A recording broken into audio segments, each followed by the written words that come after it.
اور وہ اپنے جھوٹ کو سچ کر کے دکھا رہا ہے. ایسے ہی ہے ہر بندہ وہ کہتا ہے میں حق پر ہوں, میں سچ پر ہوں, میں صحیح راستے پر ہوں, اور آپ غلط ہے. بات در حقیقت یہ ہے کہ آپ کو کیسے پتا چلے گا کہ آپ سچ پر ہیں, آپ کی بات صحیح ہے, آپ درست سمت میں کھڑے ہیں. ہونا یہ چاہیے کہ ہمیں دوسروں پر تحقیق کرنی چاہیے. سچ والے لوگ کون تھے, حق والے لوگ کون تھے, صحیح راہ پر کھڑے لوگ کون تھے, ہمیں پتہ نہیں. ہم اپنے جھوٹ کو بھی سچ ثابت کرنے کے لیے نا پھر ایڑی چوٹی کا زور لگا رہے ہیں. ایسے ہی ہے. ادارے بچوں پر, بچے والدین پر, اور ادارے والدین پر. بلیمنگ گیم ہے نا. Blaming game. میں یہ کہتا ہوں, میرا یہ کہنا ہے, میں اس فورم پہ اس کو لاکھوں لوگ دیکھ رہے ہوں گے, میں یہ کہتا ہوں کہ سب نا اپنی اپنی ذمہ داری کو محسوس کریں. ہم میں سے تو سب لوگ ہی بے حسی کا شکار ہیں. بس کسی نے تو یہ سمجھ لیا کہ میرے ذمہ روٹی روزی کمانا ہے, کسی نے یہ سمجھ لیا کہ یہ نعمتیں تو آ گئیں شوق میں, بچے ہو گئے شوق میں, پلان نہیں تھا. اب کیا کریں ان کا, کیا کریں ان کا, اب شوق میں بچے, ٹھیک ہے, اب کیا کریں ان کا, اب ان کو کیا کریں, ان کو کسی مدرسے میں بھیج دیں. کسی کے پاس وسائل ہے تو وہ اسکول, جس کے پاس وسائل نہیں ہے وہ مدرسے میں بھیج دیتا ہے. وہ کہتا ہے یہ جی مدرسے میں حفظ کرے گا, یہ جی مدرسے میں یہ کرے گا, اس کے پاس وسائل نہیں ہے. تو جسے مدرسے بھرے پڑے ہیں وہ اس لیے بڑے پڑے ہیں, وہاں بچوں سے فیس نہیں لی جاتی, بچوں کی کوئی یونیفارم نہیں ہوتی, بچوں کے شوز نہیں ہوتے, کوئی ٹائی نہیں ہوتی, بیج نہیں ہوتا, کوئی جرسی سویٹر کوٹ نہیں ہوتا, وہ مدرسے میں بھیج دیتے. کہتا چلو یہ تو جان چھوٹی. اب وہ مدرسے سے پڑھ گیا کہ اب ہم کریں کیا, کوئی راہ نہیں ہے, کسی سے پوچھا ہی نہیں ہے, مشورہ بھی نہیں کیا ہے, ٹھیک ہے. اب وہ بچہ جو ہے وہ کسی غلط کام میں پڑ جاتا ہے, بےراروی کا شکار ہوتا ہے, بگاڑ کی طرف چل پڑتا ہے. میں کہتا ہوں سب لوگوں کو, اسٹیک ہولڈرز جو بھی ہے, والدین ہیں, اساتذہ, دیکھیں اب یہ آپ اسکول کی بات کر رہی تھی, ٹیچرز کی بات کر رہی تھی, میں کہتا ہوں والدین, اساتذہ اور اسکول یہ ایک برج ہے. اس نے ایک ایسی چیز پروڈیوس کرنی ہے جس میں ابیلٹی بھی ہو اور پوٹینشل بھی ہو, اور وہ شخص اس ملک و قوم کا قابل فخر سرمایہ بنے. وہ اس ملک میں وہ کام کر کے دکھائے جو ہم سے پہلے نہیں ہوئے, تعمیر کا کام, ترقی کا کام, خوشی کا کام, خوشحالی کا کام, ہے جی, کامیابی کی منزلوں کو چھوئے. ہم نے تو بچوں کو خواب ہی نہیں دکھائے. میں ایک مثال دیا کرتا ہوں کہ ایک ماں قاری صاحب کے پاس بچہ لے کے آتی ہے, کہتی ہے اس کو کچھ بنا کے بھیج دیں. وہ کہتے ہیں اچھا, اور کہتی تب تک نہ بھیجیے گا جب تک میرا بچہ کچھ بن نہ جائے. تو قاری صاحب کہتے ہیں ٹھیک ہے جی, علامہ صاحب کہتے ہیں ٹھیک ہے, اور وہ اس کو پڑھانا شروع کرتے ہیں. ماں کا اکلوتا بیٹا اور مدرسے میں پڑھ رہا ہے. کچھ عرصے بعد وہ بچہ کہتا ہے, کچھ ماہ بعد, کہ استاد جی مجھے ماں سے ملنا ہے. وہ کہتا ہے نہیں بھائی, تیری ماں سے میرا وعدہ ہے کہ میں جب تک تو کچھ بنے گا نہیں تو میں نہیں بھیجوں گا. کہتا ہے استاد جی ماں کے لیے بڑا دل کر رہا ہے, میں ماں سے ملنا چاہتا ہوں. اب استاد نے ماں سے بھی وعدہ کیا ہوتا ہے اور بچے کا اصرار بھی بڑھ رہا ہوتا ہے, تو وہ اس کو ایک بڑا سارا سبق دے دیتے ہیں کہ تم یہ یاد کر لو تو میں تمہیں ماں کے پاس بھیج دوں گا. صحیح ہے. اور وہ بچہ جو ہے وہ سبق یاد کرنے بیٹھ جاتا ہے. شام کو کہتا ہے استاد جی سبق سنو. استاد حیران رہ جاتے ہیں کہ یہ سبق تو کوئی بھی بندہ یاد نہیں کر سکتا ایک دن میں, اس نے کیسے یاد کر لیا. وہ اس کو مشیت عزی سمجھتے ہیں کہ اللہ کے حکم سے ہی ہوا ہوگا, اس کے اذن سے ہی بچے نے اتنا سبق یاد کر لیا, ورنہ اس کم سن سے تو یہ سبق یاد نہیں ہوتا. وہ اس کو سبق سننے کے بعد چھٹی دیتے ہیں کہ جاؤ گھر ماں سے مل کے واپس آ جاؤ. بچہ دوڑتا, اچھلتا, کودتا, خوشی میں ماں سے باتیں کرتا, تصور میں ماں کی طرف جاتا ہے. اور جب وہ دروازے پہ پہنچتا ہے اور وہ کہتا ہے ماں میں تیرا بیٹا ہوں, ماں دروازہ نہیں کھولتی. وہ کہتے نہیں یہ میرا بیٹا نہیں ہے. کہتے ماں میں تیرا بیٹا ہوں. کہتے نہیں یہ میرا بیٹا نہیں ہو سکتا, میرا بیٹا تو کچھ بن کے گھر آئے گا.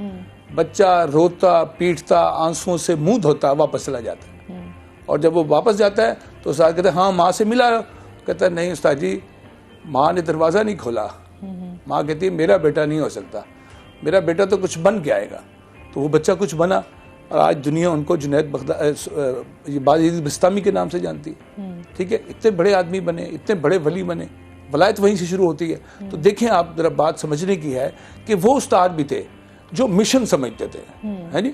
وہ مائیں بھی تھیں جو بچے کو کہتی تھی آپ نے جھوٹ نہیں بولنا, اور ڈاکو اس کو پکڑتے ہیں, کہتے ہیں تیرے پاس کیا؟ کہتا ہے میرے پاس دینار ہے. کہتا ہے کہاں ہے؟ وہ درہم دینار ہمیں تو نظر نہیں ہے. کہتا ہے میرے پاس ہیں. تو اس کو سردار کے پاس لے کے جاتے ہیں. وہ کہتا ہے کہاں ہے بھی دکھاؤ. وہ کہتا ہے یہ دیکھیں میری قمیض کے ادھر سیے ہوئے ہیں, میری ماں نے سی کر دیے. کہتا آپ نے سچ بولا. کس نے کہا؟ اس نے کہا میری ماں نے کہا تھا. ڈاکوؤں کا سردار پریشان, یہ مائیں تھی اور یہ اساتذہ تھے. اب کیا ہوا ہے کہ ہم اپنے مقصد سے غافل ہو گئے ہیں. ہم نے یہ سمجھنا بند کر دیا کہ ہمارے پاس مستقبل کے معمار ہیں, ہمارا آنے والا کل بچے ہیں. نہ ٹیچر نے اس بات کو سمجھا, نہ ماں نے سمجھا. آپ مجھے ایمانداری سے بتائیں, کسی کے اندر بھی خیر خواہی ہے, کسی کے اندر بھی ہمدردی ہے, انسان نا احساس سے انسان دکھاوا ہے، بنتا ہے، دکھاوا نا اس کو لے کر لوگ بہت زیادہ چل رہے ہیں. انسان احساس کے ساتھ زندہ رہتا ہے، بالکل اور احساس مر گیا ہے. ہاں. جس میں احساس نہیں ہے وہ انسان نہیں ہے. بالکل جی. اچھا جی، لاء کالج کے حوالے سے بات کر لیتے ہیں. وہاں پہ انٹرنیشنل جو ہے کانفرنس ہوئی ہے. قانون کے حوالے سے بات کر لیتے ہیں. ان کے جو ماہر تھے انہوں نے اس میں شرکت بھی کی. اس حوالے سے بتائیے گا یہ کانفرنس کیسی رہی؟ بالکل، یہ یونیورسٹی گیلانی لاء کالج ہے، بہاؤالدین ذکر یونیورسٹی ملتان کا، اور ساؤتھ پنجاب کے لیے یہ بڑی دولت ہے، بڑی قیمتی ایک ادارہ ہے جو قانون کی تعلیم کے لیے کام کر رہا ہے. یہ کانفرنس دو حوالے سے بڑی اہم تھی. ایک یہ کہ یہ اس یونیورسٹی گیلانی لاء کالج کی پہلی انٹرنیشنل کانفرنس تھی. دوسرے حوالے سے اس لیے اہم تھی کہ کیونکہ اس میں chief justice Lahore high court Muhammad Amir Bhatti صاحب بھی موجود تھے، اور سابق چیف جسٹس جو ہیں محمد قاسم خان وہ بھی موجود تھے، اور اس کے ساتھ 6 غیر ملکی اسپیکرز بھی اس میں موجود تھے. اور کل جو مجھے مزے کی بات وہاں دیکھنے کو ملی، اب ایک آسٹریلیا کا غیر ملکی اسپیکر وہاں پہ اسپیچ کر رہے ہیں، اور اس کی اسپیچ کہاں سے شروع ہو رہی ہے، مطلب سب ہم حیران رہ گئے نا. ہم سوچ رہے تھے ہم غیر ملکی اسپیکر آ رہا ہے، پہلے تو ہم یہ سوچتے ہیں پاکستانی کہ اس نے انگلش بولنی ہے اور ہم نے چپ کر کے بیٹھے رہنا ہے، سننا ہے نہیں، مطلب نہیں سمجھ آتی زیادہ بات. لیکن وہ چونکہ لاہور کی یونیورسٹی میں کام کر رہا تھا تو اس کا جو انگلش کا ایکسنٹ تھا وہ پاکستانیوں کے ساتھ کچھ ملتا جلتا تھا، مطلب اس کی بات سمجھ آ رہی تھی. اس نے آتے ہی اسٹیج پہ ایک غیر ملکی بندہ ہے جس کو ہم نان مسلم کہتے ہیں، وہ آتے ہی سب کو کہتا ہے السلام علیکم، اور ساروں نے بڑا یکدم حیران ہوئے نا. تو پورا آڈینس، پورا ہال جو ہے نا وہ وعلیکم السلام سے گونج اٹھا. اب وہ بات شروع کسے کر رہا ہے؟ وہ قرآن سے بات شروع کر رہا ہے. اس نے اپنی ریسرچ دی، اس نے کہا کہ میں جو انصاف، یہاں پہ قانون کی بات ہو رہی ہے نا، تو میں انصاف کی بات قرآن سے ہی کروں گا. آپ کے قرآن کی فلاں جو فکرہ ہے وہ انصاف کا اس حوالے سے کہتا ہے. آپ کے جو نبی ہیں وہ انصاف کے حوالے سے یہ مثال قائم کر گئے ہیں. وہ کہتے ہیں میں سارے ٹیکسٹ، کانٹیکسٹ، میسیجز سارے میں قرآن کے ہی وہ ڈسکس کر رہا ہے. تو بڑی ہمیں حیرانی ہوئی کہ بڑا زبردست. پہلے ہم سنتے تھے، ہمیں کہتے تھے جی آپ کا جو گورا ہے نا، جیسے نان مسلم ہے، وہ قرآن کی روشنی میں ہی ساری چیزیں کر رہے ہیں. تو کل ہم نے براہ راست اس کی باتیں سنی اور ہمیں یقین ہوا. بیسیکلی یہ کانفرنس کا موضوع ہی ایسا تھا کہ یہ دور اس ٹائم چل رہا ہے، اس میں یہ جو جمہوریت ہے اس کو پائیدار اور جامع کیسے بنایا جائے، اور اس میں مسائل کیا آ رہے ہیں. کیونکہ قانون کمزور ہو جائے نا تو لوگ اپنے حق سے محروم ہونے لگ جاتے ہیں، اور پاکستان میں کچھ صورتحال ایسی ہی نظر آتی ہے. ٹھیک ہے، اور قانون جو ہے وہ گھٹنے ٹیک رہا ہے طاقتور کے سامنے اور امیر کے سامنے. تو کل اس پر جب چیف جسٹس صاحب نے گفتگو کی، دونوں کی گفتگو میں بڑا فرق تھا. جو موجودہ چیف جسٹس ہے وہ تو صرف ہمیں آرٹیکلز بتا رہا تھا کہ فلاں آرٹیکل آپ کو یہ تحفظ دیتا ہے، فلاں آرٹیکل یہ تحفظ دیتا ہے. کوئی 8 سے 10 آرٹیکلز انہوں نے بتائے، اور ساتھ میں بتایا کہ قانون کی اہمیت کیا ہے، کس طرح سے آپ کو یہ تحفظ دے رہا ہے. جب سابق چیف جسٹس آئے، وہ چونکہ ان کا ایک ایرا ہے بہت بڑا جس میں انہوں نے سارے کیسز دیکھے، مسائل، انہوں نے مسائل پر بات کی کہ آپ کے انصاف کے نظام کو، عدالتی نظام کو مسائل کہاں ہیں، کمی کس چیز کی ہے، مزید تجاویز کیا ہو سکتی ہیں. اور اس کے ساتھ مزید 5 اور کی نوٹ سپیکرز بھی تھے. تو آج دوسرا روز ہے کانفرنس کا، وہ بھی اس میں خطاب کریں گے. یہ اسٹوڈنٹس کے لیے بڑی ایک اچھی اپرچونٹی تھی. دیکھیں نا، ہم یہاں بیٹھے ہیں، ٹھیک ہے، اور ایک ڈاکٹر لیول کا بندہ آؤٹ آف کنٹری سے آ کر ہمارے پاکستان کے ساؤتھ پنجاب کے اسٹوڈنٹس کو اپنی ریسرچ بتا رہے ہیں کہ بھائی یہ انصاف اس طرح چل سکتا ہے. تو انہوں نے بھی ریسرچ دی، اور ساتھ میں کچھ ریٹائرڈ جسٹس بھی ملتان سے آئے ہوئے تھے، انہوں نے بھی اسٹوڈنٹ سے بات کی. اسٹوڈنٹس کی ایک بڑی تعداد تھی، لڑکیوں کی بھی لڑکوں کی بھی. اور ساتھ میں ایک اور کل بڑی خوشگوار حیرانگی ہوئی ہمیں کہ قانون کی تعلیم میں کل 60 اسکالرز نے اپنے ریسرچ پیپرز پیش کیے. ریسرچ پیپر پیش کرنا، آپ بھی سر اس چیز کو بڑے اچھے سے سمجھتے ہیں کہ بڑی ایک کامیابی ہوتی ہے یونیورسٹی کے اسٹوڈنٹ کے لیے. ٹائم لگ جاتا ہے ریسرچ پیپر بناتے. تو اس 2 روزہ کانفرنس میں 60 اسکالرز اپنی ریسرچ پیش کر رہے ہیں اسٹوڈنٹس کے سامنے کہ ہم نے یہ ورک کیا ہے. آج اس کی دوسرا روز ہے، آج اس نے اینڈ ہونا ہے. تو یہ یونیورسٹی گیلانی لاء کالج کا بڑا اعزاز ہے کہ وہ پہلی انٹرنیشنل کانفرنس کو بڑے کامیاب طریقے سے اس کا جو ہے وہ انعقاد کر رہے ہیں. اس سے پہلے بھی ہم شو میں ڈسکس کر چکے ہیں جو انہوں نے قانون کے حوالے سے نئی اصلاحات کی ہیں. لیکن یہاں پہ چیف جسٹس جب خطاب کر رہے تھے، انہوں نے کہا کہ ہر پالیسی شہری کی فلاح، حفاظت اور تحفظ کے لیے ہے، اور اس کے ساتھ یہ جو تحفظ ہے، یہ جو دفاع ہے، اس کی آخری حد عدالت ہے. مطلب ہمارے جتنے بھی مسائل ہو جاتے ہیں، پنچایتیں ہوتی تھیں، وڈیرے کے پاس چلا گیا مسئلہ، پاس چلا گیا، تو جب کہیں بھی نہیں ہو رہا تو پھر عدالت کے پاس جاتا ہے. ٹھیک ہے.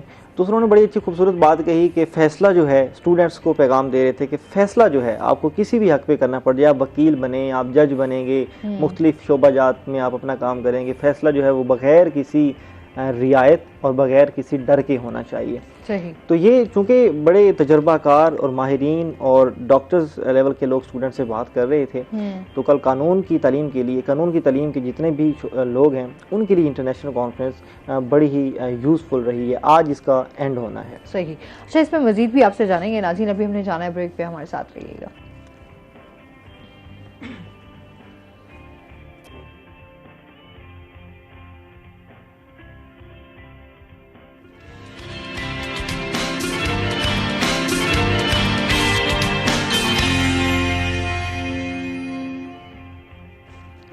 ویلکم بیک ناظرین، روہی ایٹ 10 میں آپ کو خوش آمدید کہتے ہیں. اچھا، جس طرح غیر نصابی سرگرمیوں کے حوالے سے بات کر رہے تھے شکیل، کیونکہ کھیلوں کے میدان بھی اب آباد ہو چکے ہیں، فزیکل ایکٹیویٹیز کی طرف بھی تھوڑا سا اب کام ہو رہا ہے. سر سے بھی جانیں گے. سر اس حوالے سے بتائیے، غیر نصابی سرگرمیاں جو ہیں وہ کتنی ضروری ہیں اس میں، اور ہم اپنی ایجوکیشن کو بھی کس طرح ہم بیلنس کر سکتے ہیں؟ کیونکہ آج کل پیرنٹس کہتے ہیں کہ کیا اگر کھیلوں میں بچوں کو ہم بھیج رہے ہیں تو بچے، پیرنٹس کا سب سے پہلے یہ آتا ہے کیا کرنا ہے کھیل کے، پڑھائی پہ توجہ دو، آپ کے اتنے مارکس ہونے چاہیے، فلاں کے بچے کو دیکھو اس نے کتنے مارکس لے لیے. تو مطلب ہمارے گھر کا ماحول جو ہے وہ اس طرح سے ہو جاتا ہے کہ بچے کو مینٹلی پریشرائز کیا جاتا ہے. دیکھیں، ہمارے جو تعلیمی ادارے ہیں، میں تعلیمی اداروں کو کرٹیسائز نہیں کر رہا، اوور آل ریویو دے رہا ہوں اپنا، میری اپنی ذاتی رائے. وہاں نا تعلیم برائے فروخت کی بورڈ لگے ہوئے ہیں. آپ بچہ جب ان کو دیتے ہیں تو آپ ان کو یہ نہیں کہتے کہ اس کو اچھا انسان بنا دیں. اشفاق صاحب نے لکھا تھا کہ ایک ماں آتی ہے اسکول میں، بچے کو لے کے کہتی ہے میں نے اپنے بچے کو بڑا آدمی بنانا ہے. تو وہاں بیٹھا پرنسپل کہتا ہے کہ آپ اس کو گھر لے جائیں، ہم اس کو بڑا آدمی نہیں بنا سکتے. ہاں، ہم یہ کوشش کر سکتے ہیں کہ آپ کے بچے کو اچھا انسان بنا سکتے ہیں. اب ہوا کیا ہے کہ ہم نے یہ ترجیح نہیں رکھی کہ ہم نے بچے کو اچھا انسان بننا ہے، مثالی انسان بننا ہے. ہوا یہ ہے کہ ہم چاہتے ہیں ہمارا بچہ زیادہ نمبر لے جائے، اور زیادہ نمبر لینے کے لیے بچے کو رٹو طوطا بننا پڑتا ہے. رٹو طوطا بننا پڑتا ہے. اب رٹو طوطا جو بچہ ہوتا ہے وہ کیا کرے گا؟ میں کہا کرتا ہوں بچے بندر کی طرح ہوتے ہیں، جو دیکھتے ہیں وہ کرنا شروع کر دیتے ہیں، اور طوطے کی طرح ہوتا ہے جو سنتے ہیں وہ رٹنا شروع کر دیتے ہیں. ہم اسکول میں جا کر یہ کہتے ہیں کہ اس کے فلاں کزن نے 1100 میں سے 1098 نمبر لیے تھے، بس اس کو اس سے زیادہ لینے چاہیے، 1100 میں سے 1101 نمبر لینے چاہیے. اب اسکول کا استاد جو ہے وہ زور لگاتا ہے کہ آپ کا بچہ، اب وہ بچے میں ذہنی استعداد ہے، استطاعت ہے یا نہیں ہے، ہم اس کو لگا دیتے ہیں اور وہ پڑھ بھی نہیں پاتا. اب اسکول کا یہ شوق ہے کہ ان کا بچہ بڑے نمبر لے، زیادہ نمبر لے، اور اس کے اندر بچے کی شخصیت مسخ ہو کے رہ جاتی ہے. اس کے اندر جو خوابیدہ صلاحیتیں ہیں، جو پوشیدہ صلاحیت ہے، وہ بھی نہیں نکل پاتی. میں کہتا ہوں آپ ہر بچے کو ڈاکٹر انجینئر کیوں بنانا چاہتے ہیں؟ آپ کا بچہ ایک اچھا فوٹوگرافر بھی بن سکتا ہے، ایک اچھا آرٹسٹ بھی بن سکتا ہے، مصور بن سکتا ہے، کیلی گرافر بن سکتا ہے، وہ اچھا سنگر بن سکتا ہے، نعت خواں بن سکتا ہے. آپ اس کو اچھا قاری بنا سکتے ہیں، اچھا سپورٹس مین بنا سکتے ہیں. سپورٹس میں کتنے شعبہ جاتے ہیں، ہاکی ہے، فٹ بال ہے، کرکٹ ہے، ٹیبل ٹینس ہے، والی بال ہے، تیراکی ہے، جی کتنے ہی کھیل ہے، گولف ہے. آپ ان کو اس طرف بھی لائیں. بچوں کو ہم نے، اب ہوا یہ ہے، میں معذرت کے ساتھ، مجھے یہ بات بہت دکھ کے ساتھ کہتا ہوں، آپ کسی ریسٹورنٹ میں چلے جائیں، اب تو ہم وہاں ریسٹورنٹ میں دیکھتے ہیں ایک ٹیبل پہ 5 لوگ بیٹھے ہیں یا 10 لوگ بیٹھے ہیں، سب اپنا اپنا موبائل پکڑ کے بیٹھے ہوئے ہیں، سب کے ہاتھ میں اسمارٹ فون ہے اور اپنی دنیا میں کوئی. بھئی آپ یہاں کیا کرنے آئے تھے؟ ویران ہو گئے تھے یہ گراؤنڈز، بچے آتے نہیں تھے کیونکہ کمرے میں سمٹ کے رہ گئے. ہر بچہ، جو اسودہ لوگ ہیں جن کے پاس آشائشیں نعمتیں ہیں، ہر بچے کا اپنا کمرہ ہے، ہر بچے کے پاس اپنا اسمارٹ فون ہے. پہلے وہ ٹی وی دیکھتے تھے، مختلف چینلز دیکھتے تھے، اب تو سب چیزیں ان کے ہاتھ میں آ گئی موبائل کی صورت میں. اب ان کے پاس ٹی وی دیکھنے کا بھی ٹائم نہیں ہے، اب وہ سوشل میڈیا میں گم ہو گئے ہیں. اب ان کی دنیا، میں نے جیسے کہا، گلوبل ہٹ بن گئی ہے. اب اس میں وہ غلط دیکھ رہے ہیں، ماں باپ کو پتہ نہیں ہے، صحیح دیکھ رہے ہیں، ماں باپ کے علم میں نہیں ہے، کیونکہ ماں باپ کو خود درست سمت کا پتہ نہیں ہے. اب کیا ہوتا ہے کہ وہ کمرے کا بند بچہ جو ہے، وہ جو اسکول سے آ کر اسمارٹ فون اٹھا لیتا ہے، وہ اب اسکول کی چیزوں کو تو بھول جائے گا. اب ہوتا یہ بچے پر ماں باپ کی طرف سے بھی دباؤ ہے اور اساتذہ کی طرف نمبر زیادہ لینے ہیں. اب وہ بچے کی شخصیت مسخ ہوتی ہے. وہ نہ، پھر ایک اور بات، اسکولوں میں جو بزم ادب کا ہمارے بچپن میں ایک پیریڈ ہوتا تھا وہ بھی ختم ہو گیا، اس کی وجہ سے کہ بچے کو زیادہ نمبر لے کے دینے. میں ایک اسکول میں پڑھانے کے لیے جاتا تھا، ویکلی ایک کلاس ہوتی تھی 1 گھنٹے کی. تو میں نے جب 2-3 مہینے پڑھایا تو مجھے ٹیچر جو پرنسپل ہے وہ کہنے لگے سر ٹیچر اگینسٹ ہیں آپ کے لیکچر دینے کے، موٹیویشن لیکچر. وہ کہتے ہیں کہ بچے فزکس میں، کیمسٹری، بایو میں کمزور ہونے لگ گئے. یہ جو 1 گھنٹہ نا ضائع ہوتا ہے، اس 1 گھنٹے میں جو میں ان کو کریکٹر بلڈنگ پڑھا رہا تھا، میں جو ان کو پرسنالٹی ڈیولپمنٹ پڑھا تھا، میں جو ان کو گروم کر رہا تھا، وہ اس کی ضرورت نہیں ہے. شخصیت نہیں بنانی، شخصیت کی تعمیر نہیں کرنی، تعمیری شخصیت کے جو لوازم ہیں وہ نہیں بتانے، آپ نے ان کو نمبر دینے. تو اب جو نمبر کی دوڑ ہوگی پھر گراؤنڈ ویران ہوں گے. بچے جو وقت ملے گا اسمارٹ فون میں جائیں گے، گراؤنڈز میں نہیں جائیں گے. آپ کے اور میرے بچپن میں، آپ تو خیر مجھ سے بہت چھوٹی ہیں، ہم کیرم بورڈ کھیلتے تھے، لوڈو کھیلتے تھے، ہاں جی، اور بہت ساری گھر کی گیمز تھی، انڈور بھی آؤٹ ڈور بھی. ہم آؤٹ ڈور گراؤنڈز میں ہر چھٹی کے دن ہم اسکول سے گراؤنڈ میں جاتے تھے. اسکولوں میں کھیلوں کے مقابلے ہوتے تھے، دوڑ ہوتی تھی، ریس ہوتی تھی، کرکٹ ہوتی تھی، ہاکی ہوتی تھی، فٹ بال ہوتی تھی. ہم بہت ساری گیمز کھیلتے تھے. شکیل سے بھی جانتے ہیں، شکیل اس پہ اب کتنا کام ہو رہا ہے؟ کیا واقعی آئے اب گراؤنڈز وغیرہ جو ہیں وہ آباد ہو رہے ہیں، یا اس پہ اسی طریقے سے بس ایک نام کے حوالے سے کہیں کہ بس ٹھیک ہے لفظی بول دیا کہ ہاں جی سر نے نا اسپورٹس کے اوپر کام ہو رہا ہے؟ سر نے یہ جو بات کی ہے نا، مطلب وہ 1 گھنٹہ لیکچر دیتے تھے اخلاقی، ٹھیک ہے، لوگوں کریکٹر بلڈنگ کے لیے، لیکن دوسرا پریشر آ گیا کہ آپ اس طرف نہ جائیں. میں خود بھی پارٹ ٹائم شوق کے طور پر میں یونیورسٹی لائف میں نا ٹیچنگ کرتا رہا ہوں. تو جب میں نے اسٹوڈنٹس پر گرومنگ پر کام شروع کیا تو مجھے بھی کچھ اسی طرح کا پریشر دیکھنے کو ملا تھا، ٹھیک ہے. لیکن ساتھ ساتھ بزم ادب والی بات کی، کھیلوں کی بات کی. بزم ادب تو ختم ہو کر رہ گیا ہے. کھیلوں کے میدان پھر بھی کہیں نہ کہیں آباد ملتے ہیں، لیکن اس میں اس طرح سے والدین اور ٹیچرز اپنا کنٹریبیوٹ نہیں کر رہے. کھیلوں کی ایکٹیویٹیز کو نا اداروں نے صرف اس طرح لے لیا ہے کہ یار کھیلوں بھی ایکٹیویٹیز آ رہی ہیں، بچوں کو وہ بھی کروانی ہے، مطلب سوشل میڈیا پہ دکھانے کے لیے، والدین کو دکھانے کے لیے. اس لیے نہیں کروا رہے کہ کھیلوں کی ایکٹیویٹیز تعلیم کے ساتھ بہت ضروری ہیں. یہ سمجھ کر کروائیں گے تو زیادہ ٹریننگ اور اچھے سے کروا سکتے ہیں. وہ صرف اس لیے کرواتے ہیں کہ یار یہ موسم ٹھنڈا میٹھا ہے، ہر جگہ تعلیم کے دوسرا کھیل کی سرگرمیاں چل رہی ہیں، تو بچوں کا ایک فنکشن، بچوں کو ایونٹ رکھ دو جس میں ان کے کوئی مقابلے کروا دو، کرکٹ میچ کروا دو. کوئی کرکٹ کی تیاری نہیں ہے، کوئی ٹیم نہیں ہے، کوئی پرفارمنس نہیں ہے. 1 ہفتہ سپورٹس ویک کے طور پر منا لیا گیا ہے، اور وہ نہ ہی انہوں نے سپورٹ سیکھی اور نہ ہی انہوں نے تعلیم سیکھی. اس حوالے سے میں تو یہ کہتا ہوں، دیکھیں میری بات سنیں، ہم نے بچوں کی تربیت کرنی ہے نا، تو والدین رول ماڈل ہوتے ہیں. والدین کو نا وقت نکالنا چاہیے. آپ شاید مذاق سمجھے اس بات کو، میں بہت سارے لوگوں سے کوسچننگ کرتا ہوں کہ آپ اپنے بچوں کے ساتھ کب بیٹھے تھے؟ وہ کہتا ہے یاد نہیں ہے، پیرنٹس کے پاس ٹائم ہی نہیں ہے، وہ اکٹھے بھی نہیں ہوتے. میں تو کہتا ہوں اسکولز میں، کالجز میں پیرنٹس کو یہ کہتا ہوں، پیرنٹنگ پر جب سیشن کرتا ہوں، کہ آپ 24 گھنٹے میں ایک کھانا بچوں کے ساتھ کھائیں، مل کے بیٹھیں. دیکھیں یہ جو بچے سوسائڈ کر رہے ہیں، یہ جو بچے سٹریس میں جا رہے ہیں، تمام لوگوں کو، اساتذہ بھی، طلبہ کو خود کو بھی، اور اساتذہ پیرنٹس کو بھی، یہ مل جل کے کام ہوگا تو تبھی جو ہے وہ ہماری تربیت ہو سکتی ہے. ٹائم نہیں ہے ہمارے پاس. بہت شکریہ آپ کا، بہت اچھا لگا آپ ہمارے شو کا حصہ بنے. شکیل آپ کا بھی بہت شکریہ. اور اس کے ساتھ ہی ناظرین ابھی ہم نے بریک پہ جانا ہے. جب ہم بریک سے واپس آئیں گے تو ہمارے ساتھ کچھ اور گیسٹ موجود ہوں گے، تو ہمارے ساتھ رہیے گا.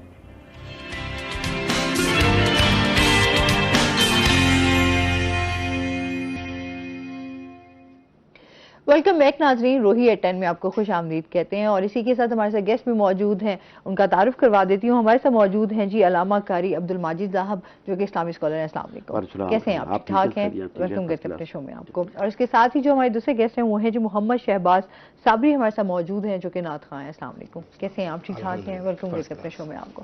آج جمعہ ہے، آپ کو پتہ ہے کہ ہمیشہ ہمارے جمعے کے دن جو ہے وہ اسلامی ٹاپک ہوتا ہے. اس پہ آج ہم جمعے کے حوالے سے بات کریں گے، قرآن و حدیث کی روشنی میں جانیں گے جمعہ کی فضیلت کے حوالے سے، جمعہ کے کیا فضائل ہیں، اور اس کے ساتھ ساتھ جو ہم نعت رسول مقبول صلی اللہ علیہ وآلہ وسلم بھی ساتھ ساتھ سنتے رہیں گے. سب سے پہلے تو جمعہ کے حوالے سے بات کر لیتے ہیں، اس کی فضیلت و اہمیت پر.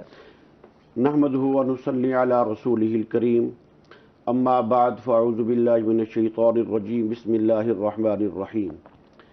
یا ایہا الذین آمنوا اذا نودی للصلاة من یوم الجمعہ فاسعوا الی ذکر اللہ وذروا البیع ذالکم خیر لکم ان کنتم تعلمون. جمعہ بہت اہمیت کا حامل ہے. یوں دیکھیں کہ جس طرح اللہ تبارک و تعالیٰ نے راتیں بنائی اور اس میں ایک رات لیلۃ القدر کی رکھ دی، برکت والی رات، اور انبیاء علیہ الصلوۃ والسلام بنائے تو انبیاء علیہ الصلوۃ والسلام کا سردار نبی اکرم صلی اللہ علیہ وسلم کو رکھ دیا. اور اسی طرح آسمانی کتابیں اتری، تمام کتابوں کے سردار قرآن پاک کو رکھ دیا۔ اسی طرح جب اللہ تبارک و تعالی نے یہ 7 دن بنائے تو ان 7 دنوں کے سردار کو جمعہ کا دن رکھ دیا، اور آپ صلی اللہ علیہ وسلم نے فرمایا سید الایام یوم الجمعہ، جمعہ کا جو دن ہے یہ دنوں کا سردار ہے، یہ 7 دنوں کا سردار ہے۔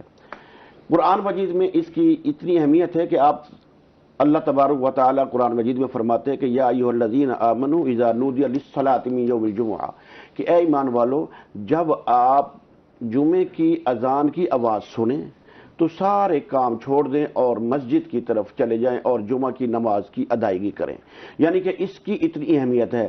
اور یہاں تک وہ فرمایا کہ وَذَرُوا الْبَيْعَ، کہ اپنی فروخت بند کر دو۔ ایک تو ہوتا ہے نا خرید، اپنا فروخت بند کر دو، کیوں جب فروخت بند ہو جائے گی، دکان بند ہو جائے گی تو گاہک نہیں ہوگا، تو اس کی وجہ سے لوگ پھر جمعہ کی تیاری کریں گے اور جمعہ کے لیے مسجد میں جائیں گے۔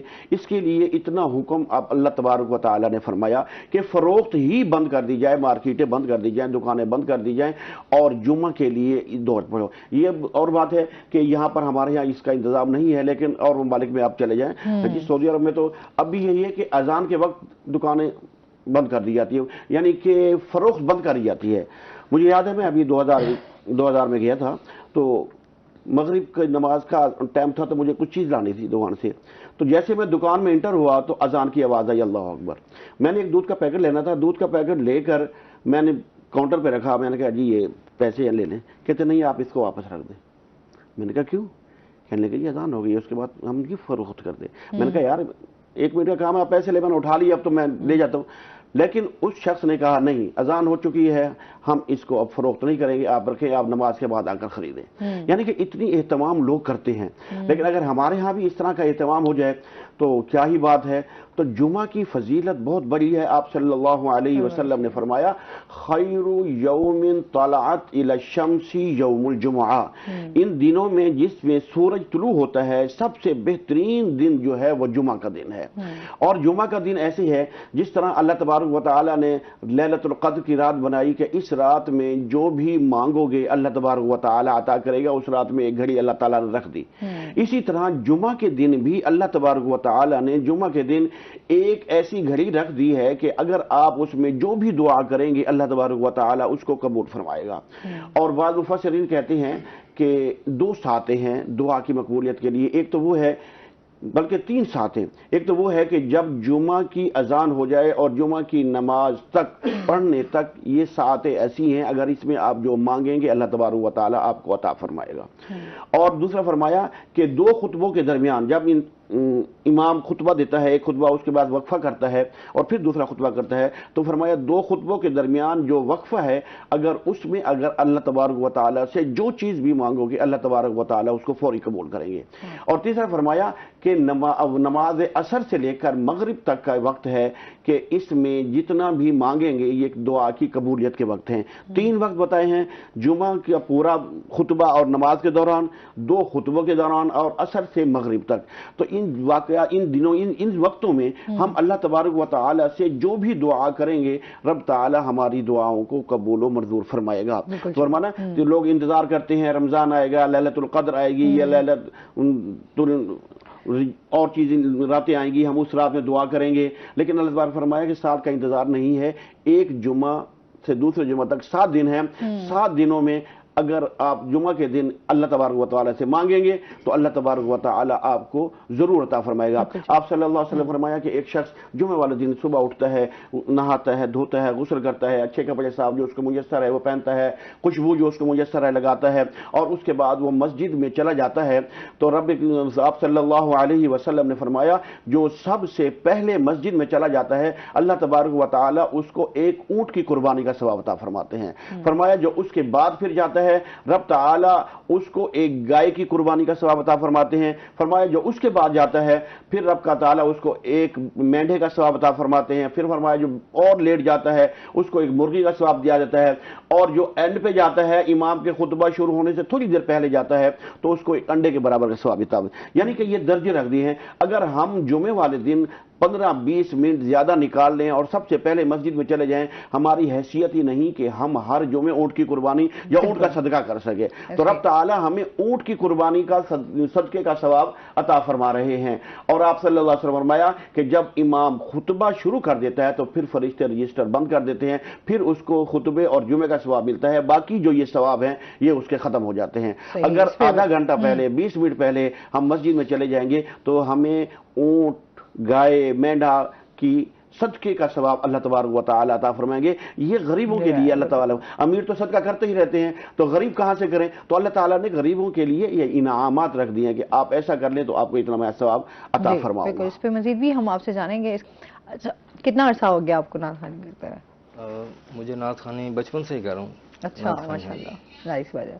اچھا جی, اس کے ساتھ ہی جس طرح ہم جمعے کے دن کے حوالے سے بات کر رہے ہیں, تمام دنوں کا سردار بھی جمعے کو کہا جاتا ہے.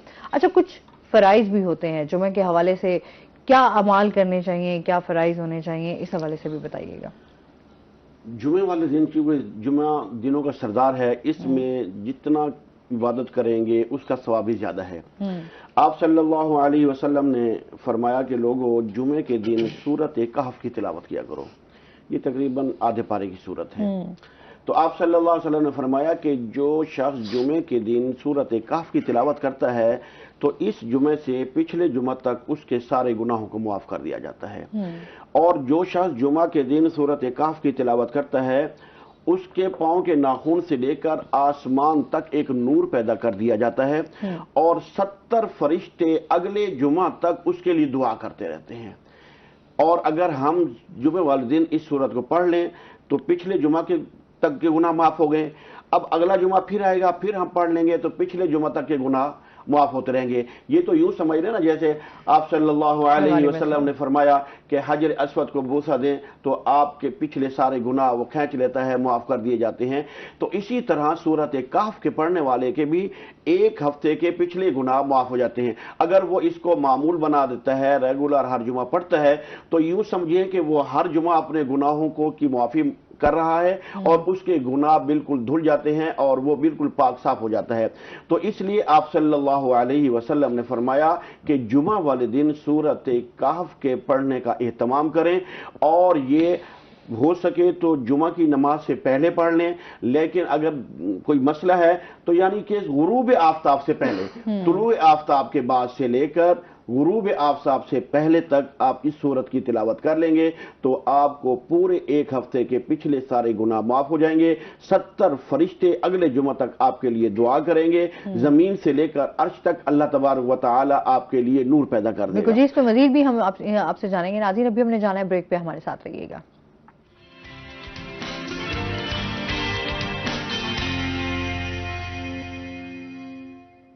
ویلکم بیک ناظرین, روحی 10 میں آپ کو خوش آمدید کہتے ہیں. ہم بات کر رہے تھے کہ کون کون سے فرائض جو ہیں اور کیا کرنا چاہیے جمعے کے دن کے حوالے سے. اچھا, اس کے ساتھ ساتھ آج ملک بھر میں جو ہے یوم حرمت مسجد اقصیٰ بھی منایا جا رہا ہے. آپ کو پتہ ہے کہ ناظرین کچھ ٹائم سے جو ہے ہم دیکھ رہے ہیں فلسطین پر جتنے مظالم ڈھائے جا رہے ہیں, فلسطین کے مسلمانوں کو جس طریقے سے شہید کیا جا رہا ہے, بچوں کو جس طرح سے شہید کیا جا رہا ہے, اور جس طرح سے یہ جنگ ہوئی اور اس کے بعد ابھی تک یہ سلسلہ جاری و ساری ہے, چاہے ہو گیا. اچھا, اس حوالے سے آپ کیا کہنا چاہیں گے, کیونکہ مسجد اقصیٰ کی بہت اہمیت ہے اور ہمارے حضور پاک صلی اللہ علیہ وآلہ وسلم کی طرف سے بھی ہم بات کریں تو اس پہ بہت زیادہ اس کو عبادت کے حوالے سے افضل سمجھا جاتا ہے. کیا کہنا چاہیں گے اس بارے میں؟ بسم اللہ الرحمن الرحیم. سبحان الذی اسری بعبدہ لیلا من المسجد الحرام الی المسجد الاقصی. اللہ تبارک و تعالی نے قرآن پاک میں چند مساجد کا ذکر کیا ہے جس میں مسجد حرام, بیت اللہ اور مسجد اقصیٰ شامل ہیں. مسجد اقصیٰ ہمارا پہلا قبلہ ہے. آپ صلی اللہ علیہ وسلم نے کافی عرصے تک مسجد اقصیٰ بیت المقدس کی طرف منہ کر کے نماز ادا کی ہے. وہ ہمارا قبلہ اول رہا ہے. اس کے بعد آپ صلی اللہ علیہ وسلم کے دل میں خیال آیا کہ یا اللہ,